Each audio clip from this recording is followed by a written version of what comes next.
Hello guys, welcome back to my channel, and today in this video we'll be talking about acute tonsillitis. As the name suggests, acute tonsillitis is refers to the inflammation of the tonsil. Here it is the palatine tonsil and it occurs due to the infection with the bacteria or the virus. There are different types of tonsillitis. It can be acute catarrhal tonsillitis or superficial tonsillitis, acute follicular tonsillitis, acute membranous tonsillitis, and acute parenchymatous tonsillitis. In acute catarrhal tonsillitis or acute superficial tonsillitis, here the tonsillitis it is a part of the generalized pharyngitis and it is mostly seen in the viral infection. In acute follicular tonsillitis, here the infection spreads into the crypts and here the crypts become filled with purulent material which may present on the opening of the crypts as a yellowish spots. In acute membranous tonsillitis, it usually follows the acute follicular tonsillitis and it occurs when the exudations from the crypts they coalesce to form a membrane over the surface of the tonsil and it can be easily wiped away.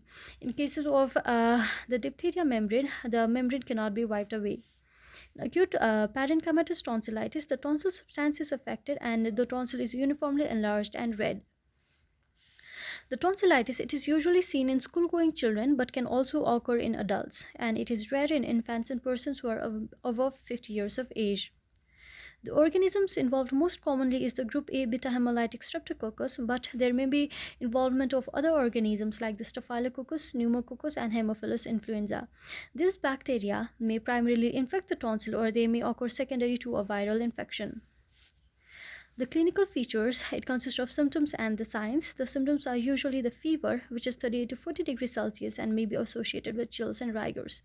There can be sore throat, dysphagia, that is there is difficulty in swallowing, and it is due to this reason the patient they refuse to eat. There can be earache, which can be either due to the referred pain from the tonsil via the glossopharyngeal nerve or due to the acute otitis media, which occurs as a complication.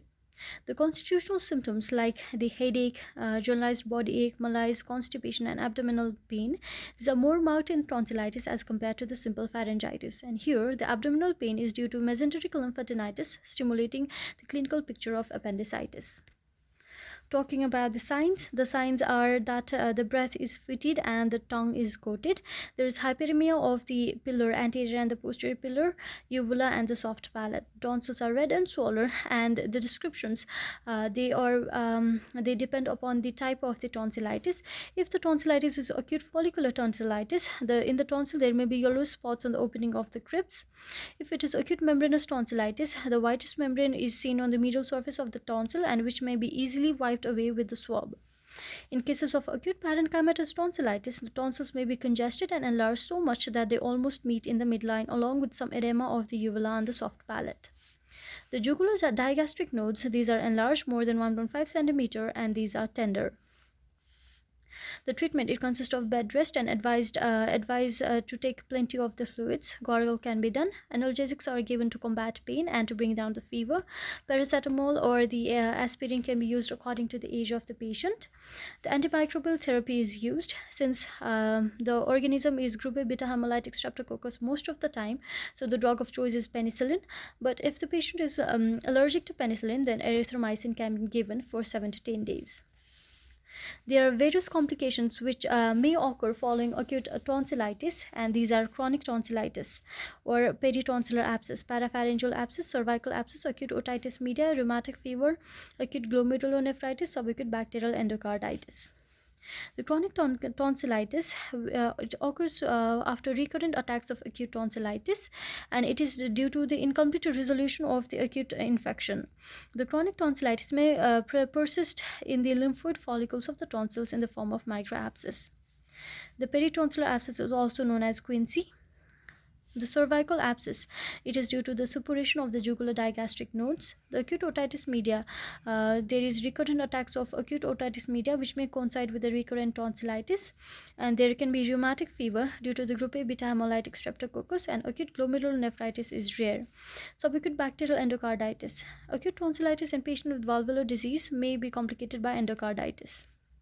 and it is usually due to the Streptococcus viridans. Now, talking about the classification or the grading of the tonsillitis, it is divided into grades 0, 1, 2, 3, and 4.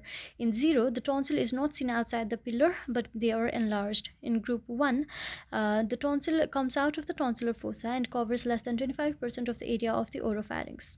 In grade 2, it covers 25 to 50% of the oropharynx, and the tonsil comes up to the midpoint between the pillar and the uvula. In grade 3, the tonsil occupies 50 to 75% of the tonsil and of the oropharynx, and the tonsil is touching the uvula.